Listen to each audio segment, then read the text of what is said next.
Hey guys, it's Catfish here again and welcome back to my channel.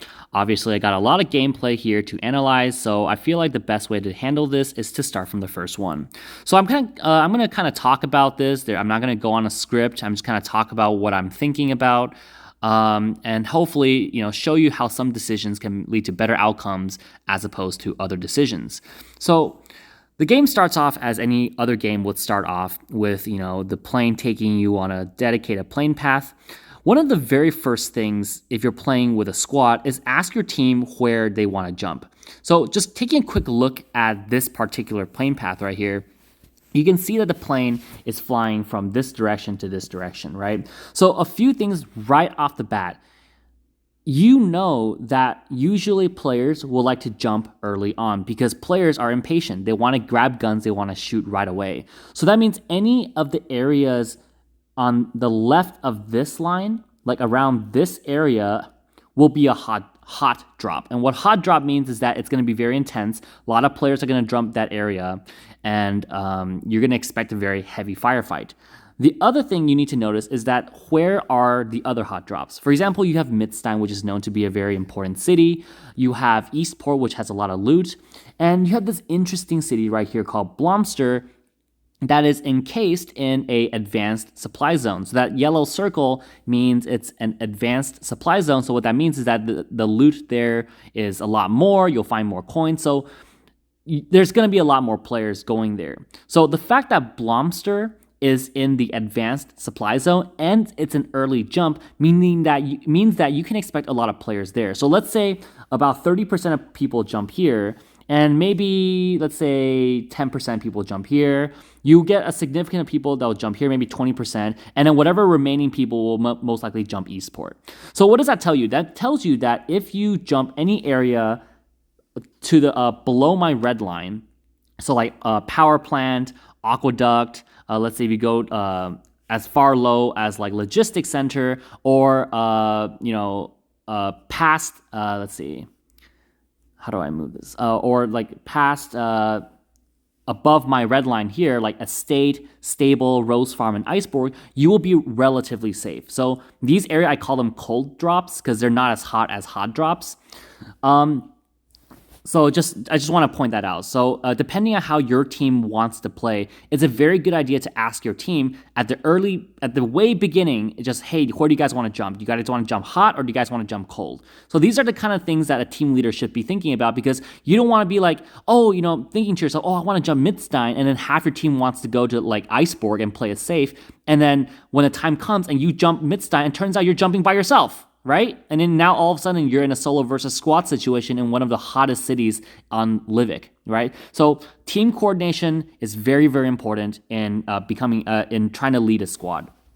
All right, so let's continue and see what happens, right? So the plane flies. Okay, great. So obviously we're about halfway through. We haven't jumped yet. And looking at my mark, we're jumping logistics center. So some of you more smarter viewers will automatically know that the reason we're jumping logistics center is because we're trying to play safer. So I don't even need to explain this to you. Just by letting you guys know where the cold drops are and then showing you that we're going to a cold drop will automatically let you know that we're trying to play safe this game. So this is like one of the things that you have to be thinking about, like reading beyond the lines, right? Reading in between the lines, right? You have to think critically on like what is happening, right? So let's see. Let me put it this way.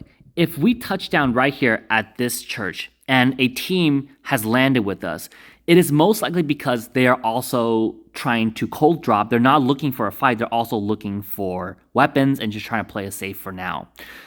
Just knowing that can frame your decision making to in some way. Like what if, you can tell yourself, okay, these guys want to play it safe. So that means if we run the other direction, most likely they're not going to chase after us. Or you can play it the other way. Okay, because these guys don't want to play it safe, maybe I can rush them and they might play more defensively. So maybe that's not a good idea, right? So decisions like this, right? The smallest things make the biggest difference, all right? So let's see how this game plans out. We look for guns. Not much happens. I mean, it's very clear that we're trying to play it safe. So we loot logistics center. We grab some guns, and after we finish looting up, we kill a few bots. Not much has happened. After we finish looting logistics center, as the most dangerous thing about cold drop is that you miss out on 90% of the game. And let me explain what that means. What this means is that you don't know where anyone else is. You and your team are tucked away in this corner of the world, while the 90% of the entire, of all the players are having fights someplace else, right? So why is this dangerous? This is dangerous because if you're pulling into the circle in a car, it's very easy to find yourself between 2 or 3 fighting squads. All right, and this has happened countless times. Between for me and my squad, we're trying to make it into the circle. We're entering the circle late. We spend the majority of the game looting up to play it safe, and then guess what? We drive our car right in between 3 fighting squads that were just kind of quiet, so we didn't know they were there. And we get shot from every direction and we get killed. So how do you prevent this? Well, very easy. When you enter the zone, don't go center zone, right? Try to find a house that is more close to the edge, and just trying to pay attention, right? Because if you're trying to make a good decision, you need to have the information. If you don't have any information on where the enemy is, how can you possibly make a good decision, right? So, definitely, camp it out. Make sure that you know where the enemy is before you push any further. So let's see what I do in this gameplay, right? So see, exactly what I said. It's good. It's good to camp a compound or a house that's closer to the edge of circle. So that's what this team does. Me and my team, we're trying to camp it out, and we hear footsteps here, and it's not a bot. So we kill them. Some things about kind of camping kind of gameplay. But one thing you guys need to know is that if you're trying to play this kind of camping gameplay and you make sounds, one of 2 things is going to happen. Either 1, no one else hears those gunshots and you're safe, or 2, 1 or 2 other squads are going to hear your gunshots, especially in a small map like Livik, and they're going to push up onto you. Don't expect to stay there and be like, oh, nothing's going to happen. I'm just going to stay in the exact same place, and oh, nothing's going to happen to me. Don't think that. Either relocate, reposition yourself, or at least move to a different window, or at least move around. Don't be in the same exact location, because what's going to happen is that, let's say you kill the first guy, the first squad.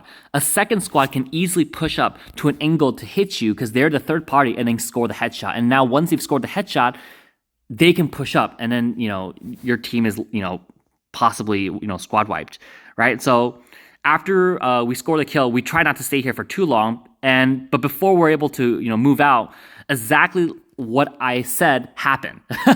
It's almost funny how like being a good decision maker and being a good strategist can almost help you predict the future. Exactly what I had predicted to happen happened. So we killed that bot early on, and another team has heard those shots and has now pulled up on this hill right here, and now they're aiming at us. Now there's good news and bad news for this situation. The good news is that they're very, very far away. Right? They're far away, so in case they get a knock, we have more than 10 seconds to get the revive, and more than another 7 seconds for the person to boost up and put on the first aid kit, right? The bad news of what's going on is that people are engaging us, all right? We're trying to play safe, and the fact that there's people engaging us is that it's bringing more attention to where we are. Now, we're currently at the edge of zone, right? So it's very unlikely that, more than 2 squads are going to pull up on us, but that's just something you have to think about as a team leader. Like, how long can I stay here? Are my team equipped to do this? You should ask your teammates, are you all level 2'd out? Does the sniper of your team have the best helmets because they're the one tanking all the headshots? Does everyone have at least 2 first aid kits? If not, how long can we drag this fight out for, right? Because just like how we're safe because of the long distance, that same safety applies to the enemy as well. Because if we knock them, that gives them enough time to boost up and heal up and then prolong this firefight. So keep it short, keep it clean. If you have to move on, all right? So let's see what happens here. All right, so we move down here. All right, okay. We take a few shots. I take a few shots at this guy. I score the knock. We're unable to push up because what's gonna happen if I jump out of this window and then run this way? If I were to jump out of this window, let me back up here. Okay. If I were to jump out of this window here and I run this direction, one of two things is going to happen. Most likely, another enemy team is going to pull up on this hill here and shoot me. Other things can happen. Those people who are over here can also shoot me, and now I'm caught in a crossfire. So you don't want to push up, and there's nowhere to push up to. If you look at the window, there's not really a lot of cover for your team to push up, which is something else you have to think about. Like, if you're rushing an enemy, if you start getting lit up, how much cover do you have? From here to the enemy, there's probably like one rock, one tree, so not much. So that means you shouldn't push up, because if you push up, you're giving away your advantage of being behind cover, whereas they can just stay behind hill and then light your team up. All right, so clearly you can't rush them, even if you knock them. So then what's the best thing to do at this point? Well, probably reposition yourself, right? You can't score the full squad wipe if you stay here anyways. And plus, to make matters worse, people now know where you are. So you lost all your ability for the element of surprise. So why not just move, right? Besides, we're the edge of circle. There's other edges of the circle we can move to. So we're going to relocate here. We all get in our car and we go away. And, naturally they're going to shoot at us when you're driving away. Okay, so you drive. And as of right now, we're trying to look for enemy squads because we need to do some more scouting, right? So as I said before, the most dangerous thing about pulling up to a circle late is that you don't know where enemies are. So since we're in a fast car right here, it's not the most safest car, but it's still a car. So we used the opportunity to kind of scout through the center. We didn't see that many people, so we decided to take shelter in Blomster. And the reason why we take shelter in Blomster is because of two reasons. One, because there's a lot of loot there, right? Like, as I said in the beginning, there's a lot of loot in Blomster. So it's good for us to resupply there, get some more medicine, get some more ammo, things like that. The other reason is because it's the other end of zone, and it's a very easy city to defend from. It's not a very easy city to leave because there's this gigantic mountain preventing you from leaving that people can laser you from, but it's a very easy city to defend from. So in case the circle shifts here, we'll have an easier time, right? So we're going to pull up on the city. Everyone takes time to loot up, which is great. One of the things that I'm going to emphasize in these videos is that whenever you have a good idea, don't think that you're special, okay? Most likely 10 other people in the same game has the same exact idea, especially if you're like a conqueror and you're fighting other conquerors. Most likely if you come up with a brilliant idea like, oh, we're gonna camp this building, most likely another conqueror squad are thinking the same exact thing, like, oh, let's camp this building because it's a strong area. It's a strong defense point, right? It's a good vantage point. So whenever you pull up on a really good idea like Blomster, always expect another squad to be here. So I tell my team that, okay, always, be very careful, stick together, don't wander off, right? Don't be that one guy, 100 meters away from your team that gets knocked and thirsted right away, right? So we're going to loot up, we're going to try to stick close together to, prevent that from happening. And all of a sudden we hear gunshots coming from this direction. So I'm going to play it for you guys. It sounds like this.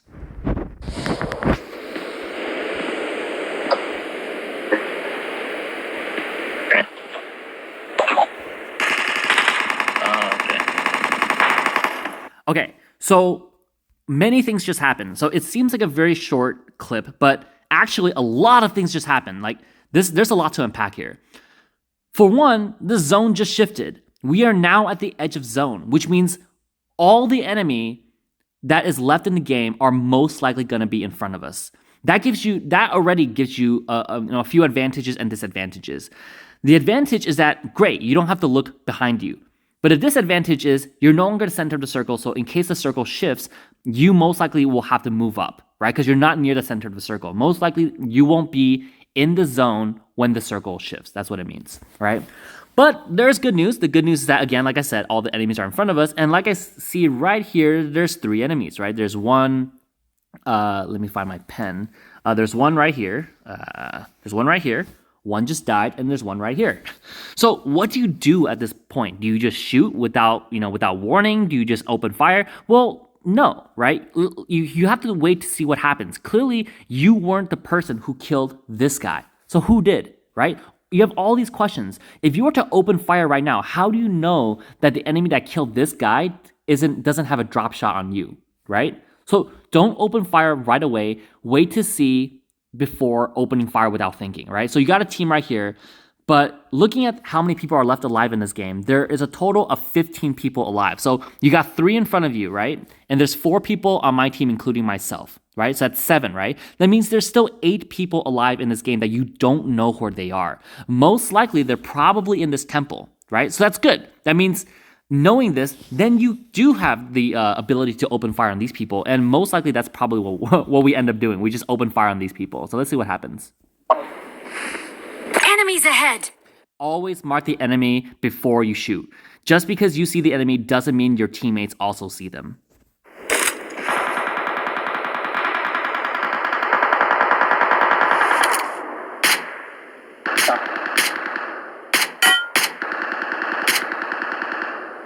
Enemies ahead!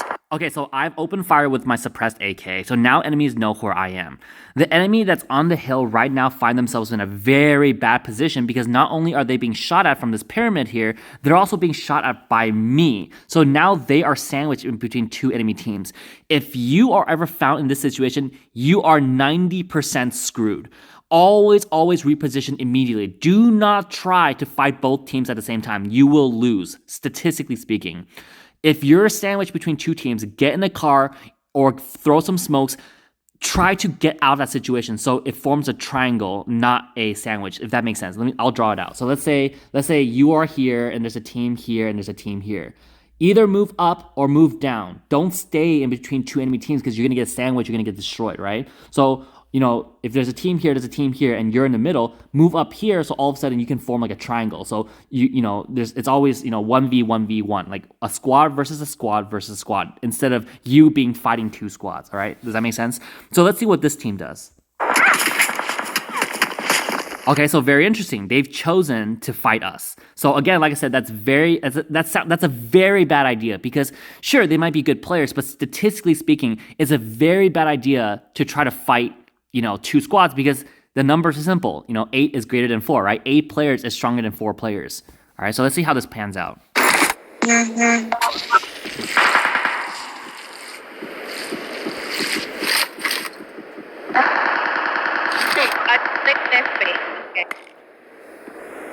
My MS is at 600.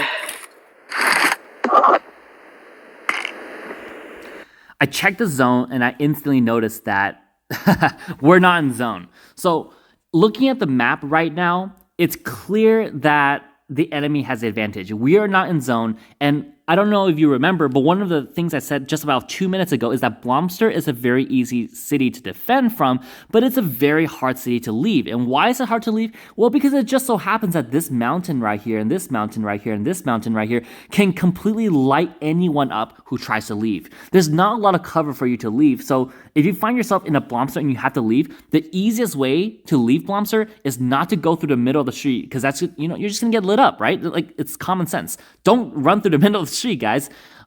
Always go around, right? So you would rather go here, try to flank around, or go here behind this rock here. That's the safest way for you to leave Blomster. The only other way that you can you'd leave Blomster is by either throwing smokes here and maybe you would make your way across.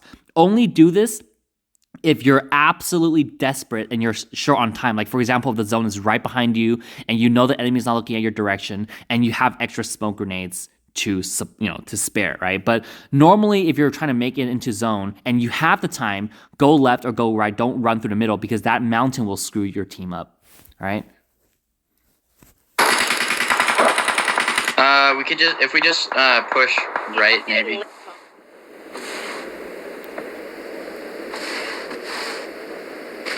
I think we should take the car. Right.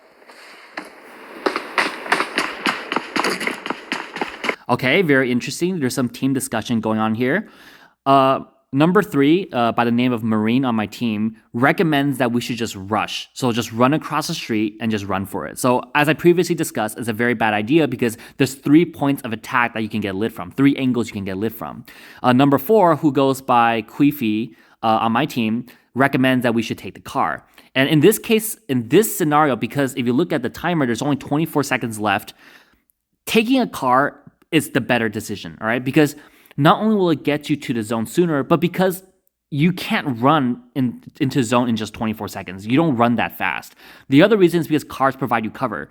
Now, granted, the cars in Livik suck in terms of providing you protection because they're all made out of frames. So, but they still provide you speed. And, if the enemy can't hit you, they can't hurt you, right? So you become a harder target because you move faster. It's better than running across the street on your 2 legs, right? So let's see what happens. So again, number 3 wants to run across the street, but me and Queefy both decide that taking a car is a better idea. So we split into 2 teams.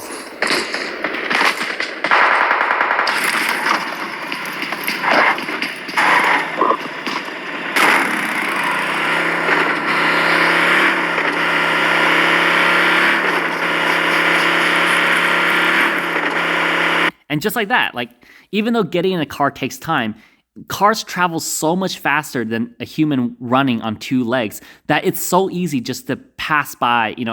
I just literally drove right by Marine, who had a full 30-second head start to start running to the right flank, right? And exactly what I said, don't drive straight into it. I kind of, angle a little bit to the right. I went a little bit to the right flank before entering the zone, right? But yeah, just to summarize, it's always better to take a car. In this situation, take a car, don't run.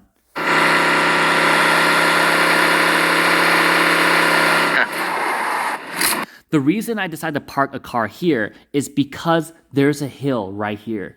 This hill provides your team protection. If you were to drive this car over this hill and there just happens to be an enemy there, guess what's going to happen? The second you pause your car, you will get lit up from every direction. Keep in mind, there's an enemy in the arena, not the arena, the pyramid, and there's another team that you don't even know where it is. So in this situation, when you don't know where the enemy is, it's always best to stop the car a little bit earlier so your team has time to regroup, to get their bearings and to get their guns out, and push up instead of, your car being at, the heat of the moment, right?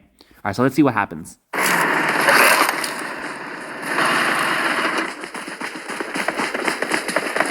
haven't seen anyone so far. I think they might be at that pyramid up there. Oh shoot, I just got lit up right here. And this is exactly the reason why you don't run across the street without a car. I don't mean to make fun of number 3, but this exact situation shows the importance of making a good decision versus a bad decision, right? Both decisions at the moment sounded like a good one, but there's one that's slightly better, right? Taking a car provides you slightly more protection because you go faster, you enter zone faster, and you're not as exposed, right? Number 3 decided to run across the street, but he got caught because in the time it took for us to go all the way into zone, he only made it about a quarter of the distance we made. So obviously he's caught in the middle of the road, he's pinned down, he's gonna get knocked. And this is what I mean about decision making, right? You can be the best player in the world, but sometimes the wrong decision can make you appear like a bad player because you get knocked often, right? All right, so let's see how we're gonna try to get Marine out of this situation. You got a teammate who's pinned down. I have the drop on an enemy who is shooting at him, right? And this is the worst possible situation for you to be in. So earlier I talked about how it's bad for you to be sandwiched. Well, guess what? We're sandwiched right now because there's an enemy that's over here that's shooting at me, but there's also an enemy who's shooting at Marine that I was previously aiming at. This is a very, very bad situation, and 90% of the time, the best way to get out of this situation is just to move somewhere else. You do not want to be sandwiched by 2 enemy teams. But in this situation, we don't have anywhere to move to. We're currently in perhaps the most covered area in the zone. So what I mean by cover is that there's the most amount of cover where I am. So you don't want to leave this area because if you give up this area, you're allowing yourself to become more exposed. So, if you can't run, if you can't hide, your only option is just to fight. So I'm going to try to shoot back at this guy. Let's see if that's what I actually do. I don't remember. Oh, shoot. Yeah, I'm dead. Okay, so unfortunately, Marine got knocked and thirsted. We were unable to save him. At this point, you know that the enemy went behind this rock. Since you saw one enemy behind the rock, always assume that there's probably at least one more. The fact that he's went that direction instead of pushing up means that he's probably being covered by another teammate. Could do much. Okay, so whether that's his buddy or that's him himself, he has now moved to this location, right? So that's a good idea. That he made a wise decision. By moving to higher ground, you have more area coverage, you have a better vantage point, and you can throw mollies at the enemy. So that's good. That's really good what he did. And And wouldn't you know it, exactly I made the see, it's almost again, like I said, if you make the right decisions and you can analyze the situation, it's almost like you can predict the future. I said that he moved to the higher position to get a good vantage point and so he can throw grenades, and that's exactly what happened. He threw a molly and it exploded to my right. Luckily that didn't hit me. I'll just watch you guys. And he's right there. It's fine. Man, I should really be using an M4 for this. I was late. Again, this is the worst possible situation your team can be in because you're getting shot from two different directions. You know, being covered from this side, from like my left-hand side, I have this box that can protect me from this guy, and luckily I have this box that can protect me from the front. But as of right now, I'm completely exposed from my right-hand side. If anyone were to shoot me from my right-hand side, I'm instantly gonna die. If you find yourself being sandwiched by two teams, the best thing you can do is try to find cover that can protect you from as many angles as you can. So obviously, if you have a house, get in a house. If you can't find a house, get behind a wall. If you can't find a wall, get behind a hill. If you can't get behind a hill, get behind a rock. And if you can't find a rock, the worst cover is a tree, okay? That's the kind of the order of cover. It goes house, wall, hill, rock, tree. All right. So let's see what happens here. Taking quite a bit, anyways. Just because my. Oh, another thing I want to mention is that healthy number 2 on my team is currently knocked. Right. So I'm playing as number 1. So number 2 is knocked. So what that means is that there's only currently about 2 actual members on my team that can fire. It's just me and number 4. If one of us were to go and revive number 2 right now, that drops your firepower of your team down to 25%. Because what does that mean? That means only one person on your team can fire. Only Queefy can fire, right? Because I'm the one reviving healthy. Both of us cannot shoot an enemy. So that's something you have to think about. If you were to go revive your teammates, that's one more gunner in your team that can't shoot, right? Does that make sense? All right. Luckily, I was able to get the knock. If I wasn't able to get the knock there, most likely the game is over. When my phone's high, good. Awesome. So the only reason that Queefy can move up like that is because I'm covering her where I am. So it's just team communication and chemistry. I didn't have anything. The reason why she says I don't have anything is most likely because in the actual gameplay, I'm telling her to throw a molly at the mountain. Whenever you have an enemy that is camping you, always throw a molly or a grenade before you rush, because the fact that he's camping means that he can get the first drop on you. That means he can see you approaching and then come out and score the first headshot, which means he has the advantage. To break that tie, to kind of like remove that advantage, throw a molly behind that cover so that he's forced to make the first move to leave that cover, if that makes sense. Behind. Queen's getting shot from behind.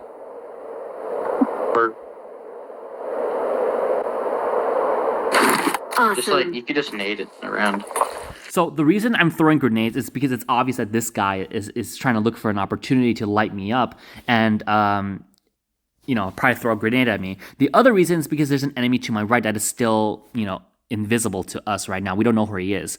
As of right now, there's a total of 4 enemies right now, right? So besides the 3 people on my team that are alive, there's one guy here. It's probably clear that there's only one person here, at this point, because if there are really 2 players at this point, both of them would have shot at the same time at some point to try to get the knock, right? The fact that only one guy has this entire time has peaked most likely means there's only one guy here. So what that means is that there's still 3 guys to my right. Think about that. There's a full team to my right, and then there's this guy who's trying to, find every opportunity to try to knock me, all right? I really have to knock this guy like sooner or later. And see, again, he threw a grenade at us because, he's in high ground. He can throw grenades, and because I'm the one camping him and he needs to make it to zone, he threw a grenade so that I will have to make the first move. The best thing for him to do right now is to shoot me as I'm trying to make it to the next cover. But he doesn't, because I had preemptively thrown a grenade, a smoke grenade, because I had anticipated that he was going to do this. Making decisions like this it's a matter of life and death. Like it makes the difference between life and death. If I had not thrown that smoke grenade, he could have popped out of that cover and then lit me up right there. And once he lit me up, it's down to number 4, who's farther away, and Healthy, who has to fight 3 people on her own, right?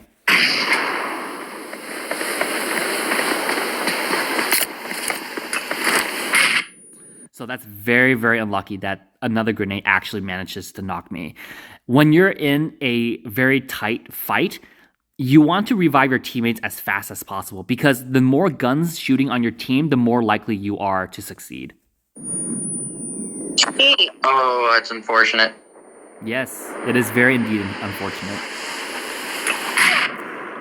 Yeah, this is a very bad situation. Again, if you're ever sandwiched between two teams, usually try to get out of there because this is exactly what will happen if you're sandwiched between two teams. You're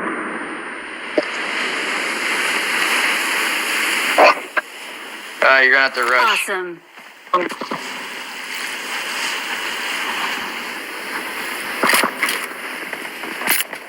So why did I head right instead of going forward? If we were to back up here, why did I not go forward? Let me draw it. Why did I not go here to this this box? And why did I choose to go here?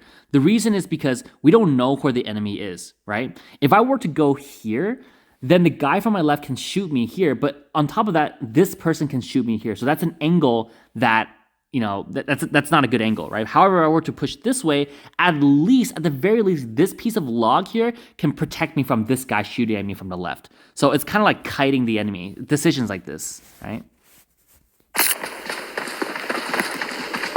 So why am I waiting here instead of going around the corner? The reason is because I don't know where the enemy is. If I were to commit and fully go around this corner to protect me from the guy on my left, then this guy, I don't know where he is. Let's pretend he's behind the rock. If he was here, he can lit me up right here. So I'll wait behind this corner so that in case this guy shoots me, which is unlikely, I can then go around the corner right here. But as of right now, this guy is more of a threat to me than the guy to my left because the guy to my left is trying to make it to zone, which means that I have about 10 seconds of safety from my left-hand side, so I can use this cover to protect me from what's ahead of me. As of right now, the best thing to do is just to wait and see what happens while your teammate pushes up. You can't rush, right? Like I said, like what I said earlier, when you have no cover in front of you, don't rush because they can just light you up. So the best thing for you to do right now is just to wait and see what happens. Maybe behind the rock. Okay, so he is behind the rock. Yep, behind the rock. Awesome. Oh, stun. Awesome. Awesome. So, okay, I just got lit up right there. But so we were able to take out the two people in front of us. Okay. Awesome. Awesome. I always stand next to cover just in case I get lit up. I can immediately get behind cover. So right now I'm getting really close to this rock because I don't know where the enemy is. Never, always go from cover to cover. Never try to be in the middle of nowhere. Okay.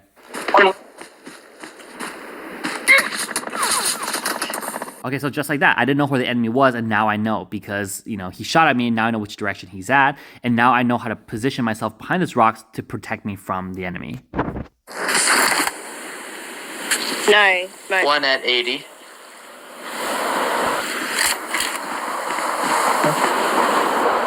Again, the best thing you can do in a tight engagement is to get as many people on your team alive as possible because 2v1 as opposed to 3v1 is there's less chance of success, right?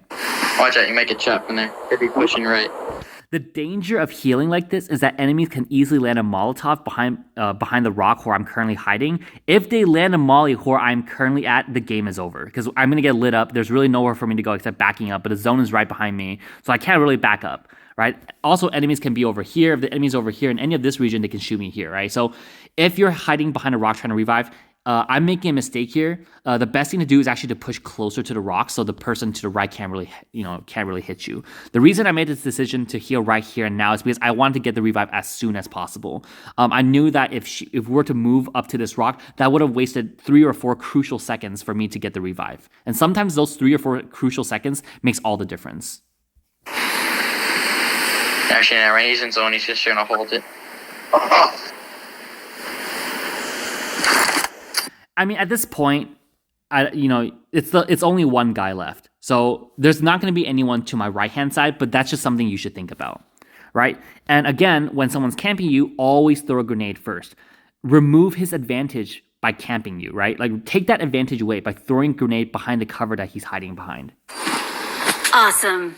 And since it's only one guy left, throw all your grenades. Why not? I mean, you're not going to use your grenade in the lobby after your game is over. Just throw it now. I say push right. Maybe. Marked a location.